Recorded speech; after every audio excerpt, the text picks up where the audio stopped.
Licence बनवाने के लिए काफी उलझन सी महसूस होती है, क्योंकि इसके लिए आरटीओ ऑफिस जो जाना पड़ता है और कभी कभी तो टाइम बचाने के चक्कर में इसको बनवाने के लिए किसी को एक्स्ट्रा पैसे भी देने पड़ जाते हैं। लेकिन अब ऐसा नहीं है। अब आप बिना आरटीओ जाए, बिना किसी को एक्स्ट्रा पैसे दिए हुए आप घर बैठे अपने मोबाइल फोन के माध्यम से अपना ड्राइविंग लाइसेंस बना सकते हैं, क्योंकि अब घर बैठे ऑनलाइन ड्राइविंग लाइसेंस बनाने का प्रोसेस काफी ईजी हो चुका है। वेलकम टू सीखो ऑफिशियल शो सरकारी सर्विसेज। तो चलिए शुरू करते हैं घर बैठे ऑनलाइन ड्राइविंग लाइसेंस को बनाने के प्रोसेस को और चलते हैं मोबाइल की स्क्रीन पर। तो इसके लिए सबसे पहले आना होगा आपके मोबाइल फोन के गूगल पर, आप टाइप करेंगे ड्राइविंग लाइसेंस ऑनलाइन अप्लाई, उसके बाद एंटर कर देंगे। एंटर करने के बाद परिवहन.gov.in की वेबसाइट का पहला लिंक आपको दिखाई देगा। इसी लिंक पर आपको क्लिक कर देना होगा, जहां पे सबसे पहला वाला जो ऑप्शन आप देखेंगे ड्राइवर्स/लर्नर्स लाइसेंस, इस पर आपको जो मोर वाला ऑप्शन यहां पे दिखाई दे रहा है, इस पर आप क्लिक कर दीजिए। क्लिक करने के बाद स्क्रीन को थोड़ा सा ऊपर के साइड में स्क्रॉल करेंगे और यहां पे आप देख रहे हैं कि सेलेक्ट स्टेट नेम, यहां पे क्लिक करेंगे और यहां पे आपका जो भी स्टेट है, जिस भी स्टेट से आप बिलोंग करते हैं, उस स्टेट का नाम यहां से आप चूज कर लेंगे। उसके बाद अप्लाई करने के लिए आपका नया पेज खुल के सामने आ जाएगा, इसको यहां से क्रॉस कर दीजिए। तो फिर आप अप्लाई फॉर लर्नर लाइसेंस वाले ऑप्शन पर आप क्लिक कर दीजिए। अब यहां पर इस पेज पर आप देखेंगे ऑनलाइन ड्राइविंग लाइसेंस को अप्लाई करने के लिए कुछ इंस्ट्रक्शन आपको दिखाई दे रहे हैं, जैसे कि आपको सबसे पहले आपका पूरा एप्लीकेशन फॉर्म फिल करना है, उसके बाद आपके डॉक्यूमेंट्स अपलोड होंगे एंड देन आपको फोटो और सिग्नेचर आपको अपलोड करना है। लेकिन इसी के साथ में आपको यह भी बताया गया है कि अगर आप आधार ई-केवाईसी के थ्रू अपना फॉर्म को ऑनलाइन आवेदन करते हैं तो यहां पर सिर्फ आपके सिग्नेचर अपलोड होंगे और कुछ नहीं।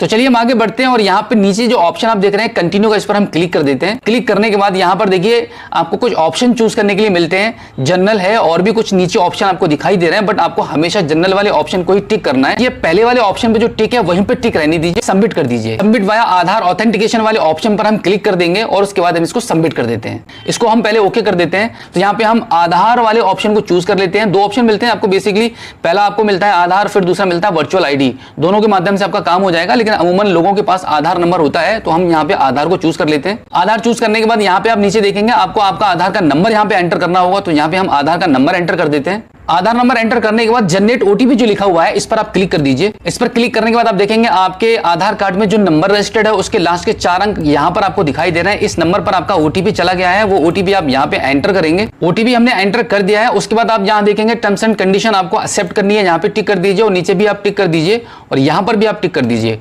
अब फाइनली आपको क्या करना होगा, यहां पे ऑथेंटिकेशन जो लिखा हुआ है यहां पे आप क्लिक कर दीजिए। उसके बाद आप देखेंगे आपके आधार कार्ड में जो डिटेल्स है, आपकी जो पर्सनल इंफॉर्मेशन है वो यहाँ पे आ चुकी है। तो यहाँ पर आप ऊपर की साइड में स्क्रॉल करेंगे और इसको सिंपली आपको भरना नहीं है, ये ऑलरेडी भर चुका है फॉर्म। आप यहाँ पे इसको प्रोसीड कर दीजिए। प्रोसीड करने के बाद आप इसको ओके कर दीजिए। ओके करने के बाद आप देखेंगे यहाँ पे आपकी जो डिटेल्स आ रही है वो कंटिन्यू यहाँ पे आपके आधार कार्ड के थ्रू भरी जा चुकी है ऑलरेडी। अब यहाँ पे आपको कुछ भी नहीं करना है, बस आप देख लीजिएगा। अब यहाँ पे देखेंगे आप कुछ चीजें आपको यहाँ पे फिल करनी होती हैं, जैसे कि आपका प्लेस ऑफ बर्थ आपको यहाँ पे भरना होगा। प्लेस ऑफ बर्थ फिल करने के बाद अब यहाँ पे कंट्री ऑलरेडी सिलेक्ट है। अब यहाँ पर क्वालिफिकेशन आपको आपके सिलेक्ट करनी पड़ेगी कि जो भी क्वालिफिकेशन है आपकी, वो यहाँ पे आप अपनी क्वालिफिकेशन को सिलेक्ट कर लीजिए। क्वालिफिकेशन सिलेक्ट होने के बाद आप यहाँ देखेंगे ब्लड ग्रुप यहाँ पे लिखा हुआ है। अगर आपको आपके ब्लड ग्रुप के बारे में पता है तो यहाँ पे आप इसको क्लिक करके आप अपना यहाँ पे ब्लड ग्रुप के बारे में मेंशन कर सकते हैं, अदरवाइज आप यहाँ पे अननोन छोड़ सकते हैं। उसके बाद यहाँ पे आप देखेंगे आपके आधार कार्ड में जो मोबाइल नंबर रजिस्टर्ड है वो नंबर यहाँ पे आपको फिल करना होगा। मोबाइल नंबर फिल करने के बाद यहाँ पे आप चाहें तो एक कोई अपना अल्टरनेटिव मोबाइल नंबर भी दे सकते हैं। इसी के साथ में यहाँ पे आइडेंटिफिकेशन मार्क भी आपको लिखना होता है, जैसे कि बॉडी में आपके कोई भी निशान है जिससे कि आपकी पहचान हो सकती हो, वो यहाँ पे आप चाहें तो फिल कर सकते हैं, अदरवाइज आप इसको खाली छोड़ दीजिए। उसके बाद आपका जो स्टेट है, आपका डिस्ट्रिक्ट है, वो यहाँ पे ऑलरेडी आपके आधार कार्ड के डेटा के हिसाब से भरा हुआ होगा, बट यहाँ पे अब आपको आपकी तहसील चूज करनी है। हम तहसील यहाँ पे चूज कर लेते हैं। अब यहाँ पे हम देखेंगे नीचे की साइड में आपको आपका गांव या टाउन जो भी है आपका, आपके तहसील के अकॉर्डिंग यहाँ पे आपको चूज करना होगा। गांव सिलेक्ट करने के बाद आप देखेंगे यहाँ पे आपका जो कंप्लीट एड्रेस है वो ऑलरेडी भरा हुआ है पिन कोड के साथ में। अब यहाँ पर इसको आप थोड़ा सा ऊपर की साइड में स्क्रॉल करेंगे। उसके बाद आप देखेंगे यहाँ पे आपको आपका व्हीकल चूज करना पड़ेगा कि आप जो लाइसेंस बनवाना चाह रहे हैं, किस प्रकार का लाइसेंस बनवाना चाह रहे हैं, किस प्रकार का वाहन आप चलाएंगे। तो यहाँ पे motorcycle with gear non transport लिखा हुआ है, इसको आपको सेलेक्ट करना है। और इसी के साथ में अगर आपको 4 व्हीलर भी ड्राइव करनी है आपके ड्राइविंग लाइसेंस के थ्रू, तो फिर आपको लाइट मोटर व्हीकल यानी कि LMV पे भी चूज करना है और उसके बाद यहाँ पे आपको ओके कर देना है। ओके करने के बाद फिर से उसको ऊपर के साइड में थोड़ा सा स्क्रॉल करेंगे और यहाँ पे 0 सिलेक्टेड लिखा हुआ है, यहाँ पे क्लिक करेंगे और इन दोनों को यहाँ से आप सेलेक्ट करके इसको यहाँ से ओके कर देंगे। उसके बाद आप नीचे की साइड में आप देखेंगे डिक्लेरेशन के नीचे यहाँ पे ब्लू कलर में सेल्फ डिक्लेरेशन फॉर्म 1 लिखा हुआ है, तो इस पर आपको क्लिक करना होगा। इस पर क्लिक करने के बाद इस पेज पर आपसे कुछ सवाल इसके पूछे जा रहे हैं जिनका आंसर आपको यस और नो में देना है। तो हमने इन सभी इंस्ट्रक्शन को पढ़ के सही से इनका आंसर दे दिया है। उसके बाद यहाँ पे आई हियर बाई डिक्लेयर पर आप क्लिक करेंगे और फिर फाइनली अब हम इसको सबमिट कर देते हैं। सबमिट करने के बाद दोबारा से आपसे कंफर्मेशन मांगी जाएगी, इसको आप ओके कर दीजिए। ओके करने के बाद आप देखेंगे यहाँ पे जो सेल्फ डिक्लेरेशन का जो फॉर्म है वो आपका ओके हो चुका है, इसको आप ओके कर दीजिए। तो अब यहाँ पर सेल्फ डिक्लेरेशन फॉर्म 1 के नीचे आपसे पूछा जा रहा है कि क्या आप अपना कोई ऑर्गन डोनेट करना चाहते हैं। अगर चाहते हैं तो यस कर दीजिए और नहीं चाहते हैं तो नो कर दीजिए। उसके बाद यहाँ पे जो नीचे के साइड में जो कैप्चा कोड आप देख रहे हैं वो फिल करेंगे और सबमिट कर देंगे। सबमिट करने के बाद आपकी स्क्रीन पर एक छोटा सा पॉपअप आ जाएगा जहां पे आपको बताया जा रहा है कि आपने जो मोबाइल नंबर एंटर किया था और जो आधार कार्ड में लगा हुआ है, आपके इस नंबर को कम्युनिकेशन पर्पज से यूज किया जाएगा, तो आप इसको ओके कर दीजिए। अब आप यहाँ पे देखेंगे आपका जो एप्लीकेशन है वो एक्सेप्ट हो चुका है, इसको आप दोबारा फिर से ओके कर दीजिए। ओके करने के बाद दोबारा से कंफर्मेशन मांगी जाएगी कि are you sure to submit the details, फिर से ओके कर दीजिए। फाइनली ओके करने के बाद आप देखेंगे आपके मोबाइल की स्क्रीन पर दोबारा से ये पॉपअप आ चुका है जहां पे लिखा हुआ है congratulations your application has been submitted successfully. आप इसको दोबारा से ओके कर दीजिए। ओके करने के बाद यहां पर आपको एप्लीकेशन रेफरेंस स्लिप दिखाई देगी, इसको थोड़ा सा ऊपर की साइड में स्क्रॉल करेंगे। अब यहां पे आपका एड्रेस दिखाई दे रहा है और यहां पे आपका आरटीओ लोकेशन आपको दिखाई दे रहा है। अब आप इसको नेक्स्ट कर दीजिए। नेक्स्ट करने के बाद आप देखेंगे यहाँ पे आपका एप्लीकेशन नंबर आ रहा है और आपकी डेट ऑफ बर्थ आ रही है। उसके नीचे आप देखेंगे यहाँ पे आपका कैप्चा कोड आपको दिखाई देगा, कैप्चा कोड यहाँ पे फिल करेंगे और उसके बाद सबमिट कर देंगे। अब यहाँ पर आप देखेंगे आपके इस एप्लीकेशन को कंप्लीट करने के कुछ स्टेप अभी बाकी रह गए हैं। यहाँ पर आपका फोटो और सिग्नेचर आपका अपलोड होना है।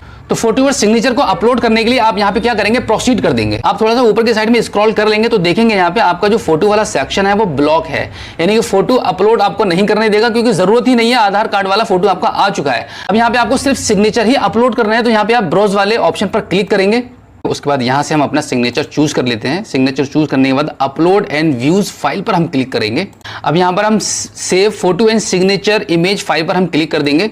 थोड़ा सा ऊपर की साइड पे स्क्रॉल करेंगे। अब यहाँ पे हम फाइनली इसको नेक्स्ट कर देते हैं। अब यहाँ पे आप देखेंगे आपका सिर्फ एक ही ऑप्शन बाकी है, आपको सिर्फ पेमेंट करनी है। तो पेमेंट के लिए आप यहाँ पे इसको प्रोसीड कर दीजिए। अब यहाँ पर आपकी पेमेंट डिडक्ट होने वाली है, तो आप पेमेंट के पेज पर आ चुके हैं। इसको आप थोड़ा सा ऊपर की साइड में स्क्रॉल कर दीजिए। अब यहाँ पे आप स्क्रीन पर देखेंगे यहाँ पे आपकी 350 रुपए की पेमेंट आपकी डिडक्ट होने वाली है। अब इसके नीचे आप देखेंगे यहाँ पे आपको पेमेंट गेटवे के ऑप्शन को चूज करना होगा। यहाँ पे आप क्लिक कर दीजिए। क्लिक करने के बाद आप देखेंगे स्टेट बैंक ऑफ इंडिया का नाम यहाँ पे लिखा हुआ आ जाएगा, इसको आप चूज कर लीजिए।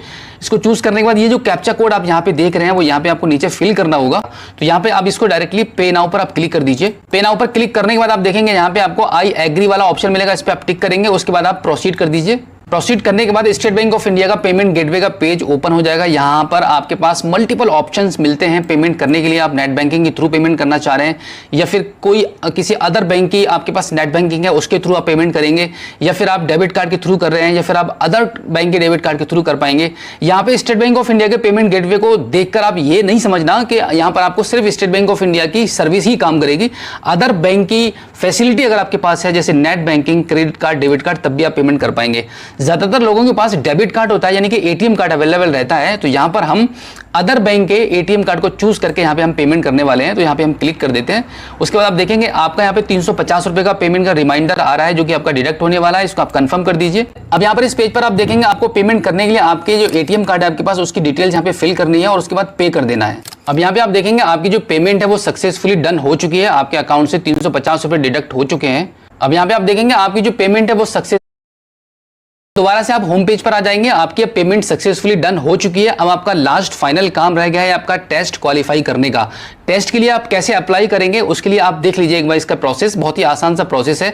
आप थोड़ा सा ऊपर की साइड में स्क्रॉल करेंगे और यहाँ पे आप देखेंगे ऑनलाइन LL टेस्ट इंस्टॉल, ऐसे करके आपको यहाँ पे ऑप्शन मिलेगा, इसी पर आपको क्लिक करना होगा। उससे पहले कि देखिए एग्जाम में क्या क्या पूछा जाएगा, कैसे कैसे सवाल आएंगे, इसका एक ट्यूटोरियल यहाँ पे अवेलेबल है। उसके लिए आप यहाँ पे देख सकते हैं ट्यूटोरियल फॉर LL टेस्ट पर क्लिक करेंगे तो यहाँ पे आपको सारी जानकारी मिल जाएगी कि कैसे कैसे सवाल आपके आ सकते हैं। अभी हम आपको एक थोड़ा सा प्रोसेस करके दिखा देते हैं कि कैसे आप इसको अप्लाई करेंगे ऑनलाइन टेस्ट देने के लिए। अब यहाँ पे क्लिक कर दीजिए। क्लिक करने के बाद आपका जो एप्लीकेशन नंबर है जो आपके मोबाइल नंबर पर आ चुका होगा वो नंबर यहाँ पर आप डालेंगे और यहाँ पे आप कैप्चा कोड फिल करेंगे और उसके बाद इसको सबमिट कर देंगे। उसके बाद आप स्क्रीन पर देख पा रहे हैं कि यहाँ पे लॉगिन करने के लिए यहाँ पे आपको आपकी डेट ऑफ बर्थ एंटर करनी होगी और उसके नीचे आपको पासवर्ड भरना होगा जो कि आपके रजिस्टर्ड मोबाइल नंबर पर भेजा जा चुका है। अगर नहीं मिल पाया तो यहाँ पे दोबारा से आप रीसेट भी कर सकते हैं। अब यहाँ पर ऊपर की साइड में थोड़ा सा स्क्रॉल करेंगे तो यहाँ पे आपको देखने को मिलता है कि आपके इस टेस्ट को क्वालिफाई करने के 3 अटेम्प्ट आपको मिलते हैं और इसके नीचे आप देखेंगे ये जो मोबाइल का कैमरा ओपन हो चुका है। यहाँ पर इस कैमरे में आपको सीधा सीधा देखा जाएगा कि आप कैसे कैसे टेस्ट को कर रहे हैं, कि क्या आपके आगे पीछे कोई है, आपकी सपोर्ट तो नहीं कर रहा है। तो बिल्कुल इसी प्रोसेस के थ्रू घर बैठे आप अपने ड्राइविंग लाइसेंस के लिए ऑनलाइन टेस्ट को दे पाएंगे। इस छोटे से ऑनलाइन टेस्ट को कंप्लीट करने के बाद आपका लर्निंग ड्राइविंग लाइसेंस बन जाता है। तो ये था घर बैठे आपके मोबाइल फोन के माध्यम से ऑनलाइन आपके ड्राइविंग लाइसेंस को बनवाने का complete process. So I hope आप अच्छे से समझ गए होंगे कि घर बैठे आपके ड्राइविंग लाइसेंस को आप